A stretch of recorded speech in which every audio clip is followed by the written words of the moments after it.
Hello friends, welcome Hip Cats, Groovy Chicks. Welcome to the Jazz Ranch South. We're in Sunset Beach, North Carolina. I'm going to be doing a special program for you this evening. It's the song called The Look of Love. It was written by Burt Bacharach and Hal David, made popular by Dusty Springfield. She had the big hit.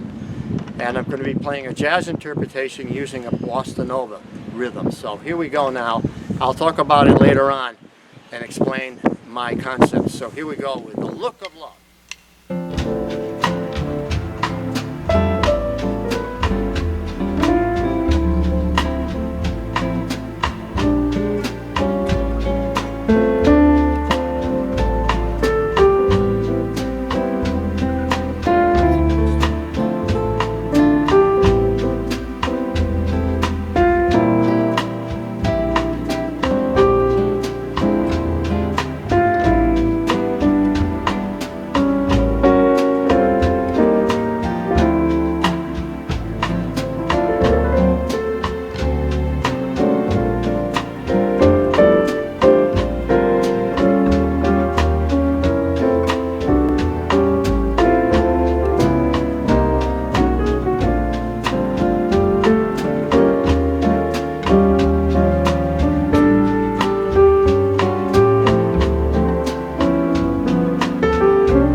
Hello, welcome to the Jazz Ranch South. We're in North Carolina and it's stormy down here and there's a gas shortage, so we'll deal with it. Welcome. I just played the song for you called The Look of Love. This is a great song written by Burt Bacharach and Hal David back in 1967. In this day it was very contemporary, it was a very modern sound for pop music, almost jazz influenced. I'm going to give you, in my interpretation of it, I just gave it to you, I'm going to talk about it I used it as a bossa nova. I played it as a bossa nova with a backing track, and I used an acoustic guitar playing the rhythm. Now, this is my own arrangement, and I want to talk about some of my concepts in this tutorial. But the guitar now is playing rhythm, and as a pianist, you don't want to get in the way of the guitar playing the chords. So you want to be very simple in the left hand with the chords, melodies in the right hand. Left hand's playing mostly rootless chords, and sometimes I just lay out. I don't even play the left hand. I just let the guitar play the chords, and I try to complement in a certain way. And when I get to a certain point in the song where I want to emphasize certain chords or voicings, I will play the left hand. But you saw that, and I'm going to talk about that in this tutorial. How to play with the rhythm section, how to play with the guitarist. Starting out, I just want to say you might want to download the score from my website and follow along. I'm using a new system now. This is an OBS studio in which you see the multi-views. People have requested this, and so I'm going to try it out, and it's a little complicated, so bear with me while I learn to do this myself. But I hope it's going to work out for you. I know it's maybe better for beginners than for intermediate or advanced people, but we hope it's helpful.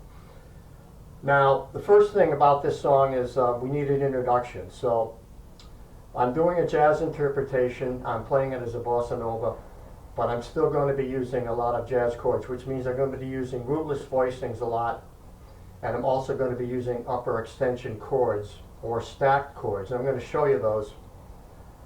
Now, I started out with a vamp. This is very typical of a bossa nova to start with a vamp. Now, that's just a repeating pattern of chords, usually maybe one or two chords.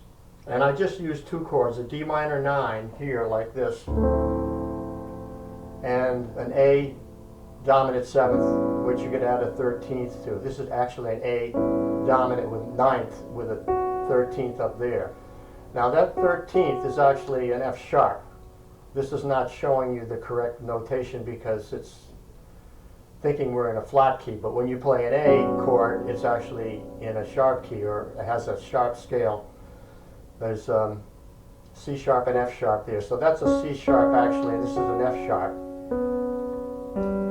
Okay, so the vamp now, on the original score, was D minor 9 for 2 measures, and then A minor 9 for 2 measures on the score in the first part of the song. Now on the intro, I'm using a dominant because I want it to take me back. Let's get that. That's a nice movement.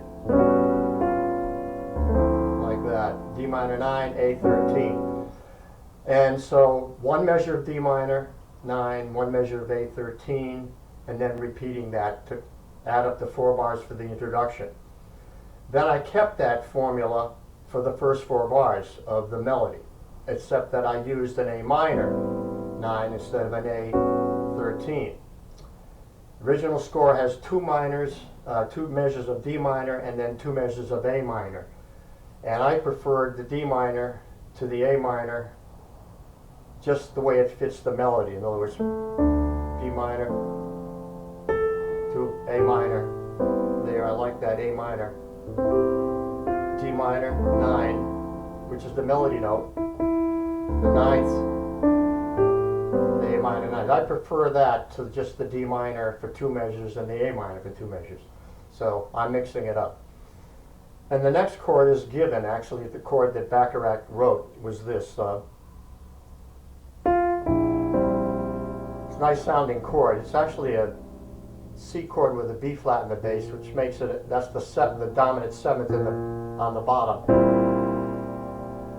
And then I went to, the next chord is a jazz chord. I went to a, let's get that, B flat 9, sharp 11, and then I added a 13 to that. It's not going to show it as a 13.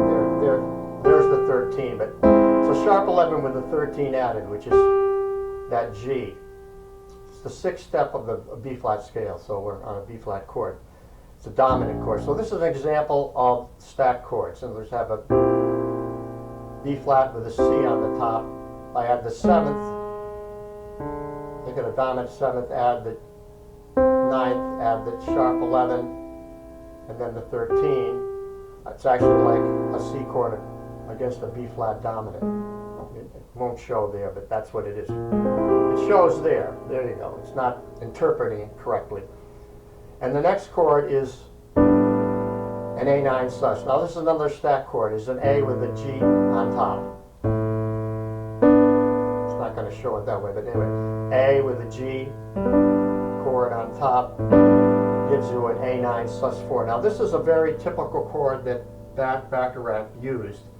And this was a modern sound in pop, because a lot of pop back then was just, they used sus, but put the 9 in with the sus, that's a very hip sounding chord. So you can play a G chord on top and an A7 on the bottom with no 3rd and no 5th. You could add the 5th, but I'd rather not. You don't want the 3rd because then you'd have that dissonance. So you want an open sound in the bottom, maybe just the root and the 7th, then a G chord on top. This is interpreting it on the voicing. That's the root. There's a second inversion, there's a first inversion. I'm playing a second inversion with an A7, open A7, a shell there. So there's your voicing for A9 sus. Then it resolves to an A7, and then I use these interesting chords, which I'm going to show you the manuscript on. It's actually, I'm playing a G flat against an A, and then an F against an A, and then an E flat against an A, and then a D flat. But I'm using them against an A, but I'm using them in inverted. So it's a G flat chord in second inversion, G flat, first inversion, second inversion, now putting an A on the bottom. Then an F with an A on the bottom, then an E flat. And that's a fill. It's not a melody. It's not the melody. It's just the melody stays right on the E, I think. And then it resolves to, there's no, I put the fill in. See, that's a jazz sound. Stack chords like that form upper extension chords. See, that's an A13 flat 9. That's not interpreting it right. It's sort of more like a A7 augmented with a sharp 9. That's the sharp 9. That's the sharp 9, and then okay, that'd be an A7 with a flat 9 and a that up there would be the flat 5 or sharp 11. And the intuitive interpreter is not going to give you that, but that's what it is. So now we go to D minor 11. Now here, next, I'm making that a sharp 9 because I like that sound. Bacharach might not have used that. He might have just played it regular 7. I'm putting the sharp 9 in there, you see. Now the sharp 9 is that F against a F sharp. It's a D chord. It's a D7. So there's an F sharp on the bottom. It's showing it as a G flat, but it's an F sharp. And an F natural there. So I have a major minor sound. I have a dominant sound with a major chord, a dominant chord on the bottom with a minor 3rd on the top, which is really a sharp 9. So D7, 9, D7, flat 9, 9, sharp 9. So it's a nice sound. Bass line moving down to B flat. Now here, the original melody just has a B flat chord for this measure. I'm using this. Now what is that? These are 4th voicings. You see they're 4ths, building 4ths. D, this would be a B flat chord, so that's the 3rd, the 6th, the 9th, then up here, continuing the 4th voicings, that'd be the 5th of the chord. There's the root of the chord. So perfect fourths there. Now I'm moving them up stepwise. In other words, I'm moving them with the movement of the melody. It's a really cool sound. Oh, did it wrong. I'm going to there. You may say, well, why not put the B flat there? The B flat's in the key signature, and it's the root of the chord. Because listen how it sounds. I'm not sure I dig that sound. I like this sound. I like that sound. But that's a matter of personal preference. You could do, if you like that better. I like this. Now here, instead of continuing, let me get it. I don't want that, so right here I want, this is real pretty, that major minor 7. So it's a minor 7 chord with a major 7 on top. And then to the E flat 9. That's really the same as previous chord. It's just the 1-4 movement. And then next I have this. This is resolving now to an F chord.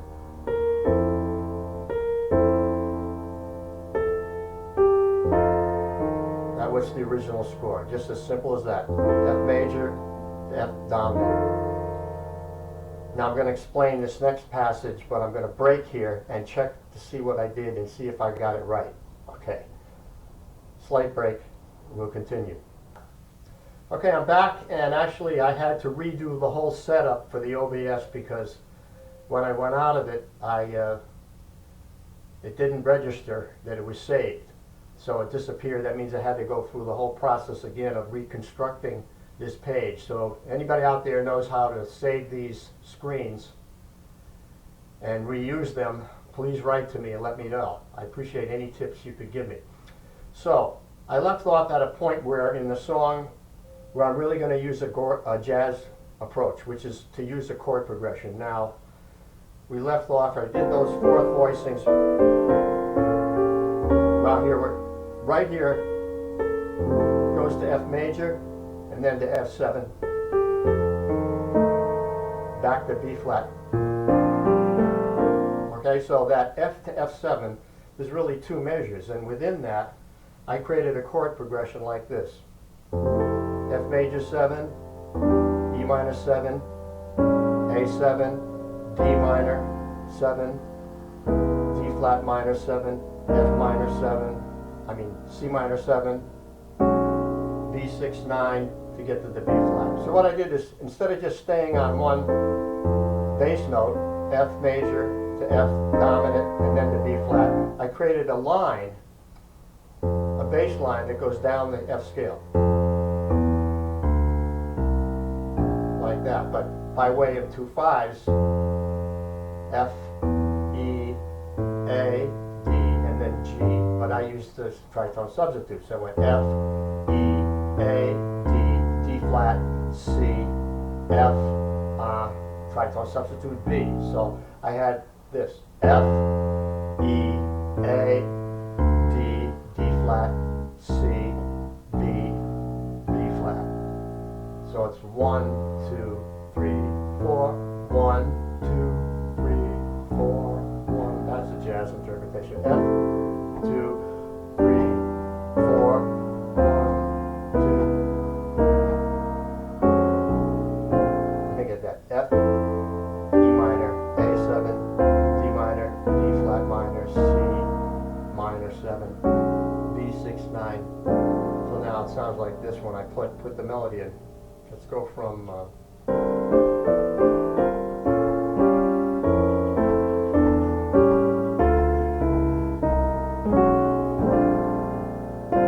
pretty nice, right? I really love that. And that way, now I can improvise on that chord progression.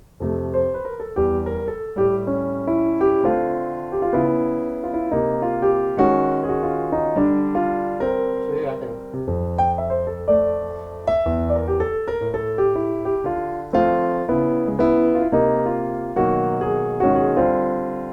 So that was the coolest thing, I think, that I came up with for this.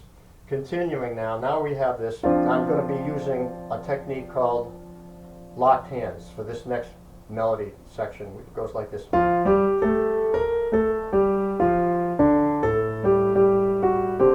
So I'm going to use this.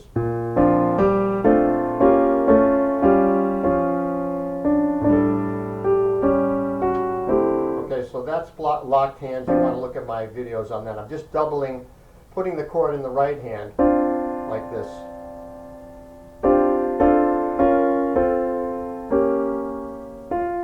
And then I'm putting doubling the melody in the left hand like this. So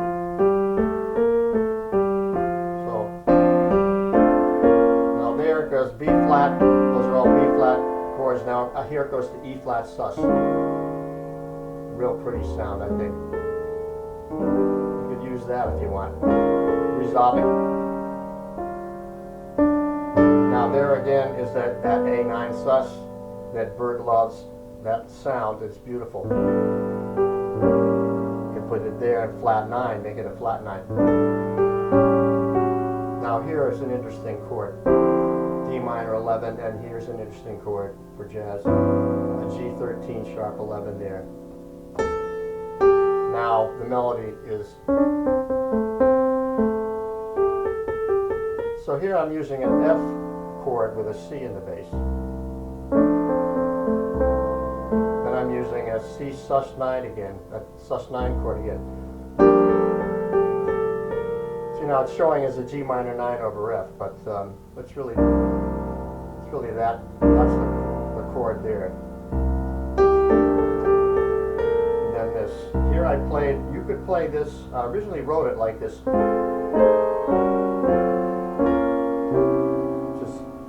Jazz sound. Let's see. Let me get that. Another kind of Bill Evans chords. But then I decided just to use, it was stronger to use octaves, two octaves apart like this. Now there's a measure of 2. We're in 4/4 time, but he put the measure of 2. If he hadn't made it a measure of 2, how long I have waited is the words. You'd have to hold that weighted sound. How long I have waited, 2, 3, 4, like that. But he just made it 2 beats like this. How long I have waited. And then, so that's a cool thing. And that's something that he did often. Bert did that, and Hal David. They did that often in their songs where they had maybe a 5/4 measure because it fit the lyrics and the timing and the rhythm better. Then continuing the last part, the F chord. Then the C9 sus. He did that, and then maybe put an A7 there, taking back to D minor. But what I did was I put an E half diminished chord in there, like this. See, to me that's another jazz interpretation of a pop tune. In other words, to put that chord in there, and then these chords. Similar to what I did earlier. Now back to 1. So that's it. So there's I'm going to review the points. Introduction with the vamp, then changing that first 4 bars so that it fits the vamp pattern.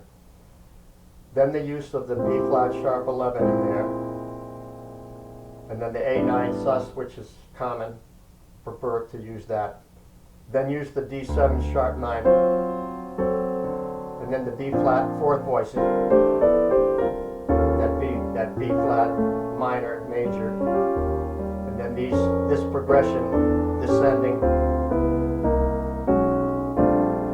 down to there. Then the locked hands, then the sus again, the A9 sus again, and then the use of the pedal tone with the sus chords, and then octaves.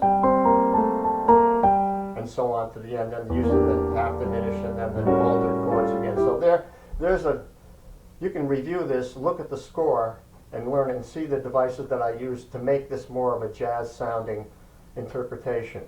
And as far as the solo is concerned, I can analyze that for you, talk about that in another video. But I hope you enjoyed this. Let me know how this new setup worked for you. and I'll continue to try to perfect it and work on it. So thanks so much for listening. I'll give you a sign off now, and be sure to swing loose. Signing off from the Jazz Ranch. Thanks so much for joining me this evening. Please write to me. I love to hear from you. I always respond to all comments if you give me time. And until next time, I'll say swing loose, and we'll see you next time around. Bye-bye.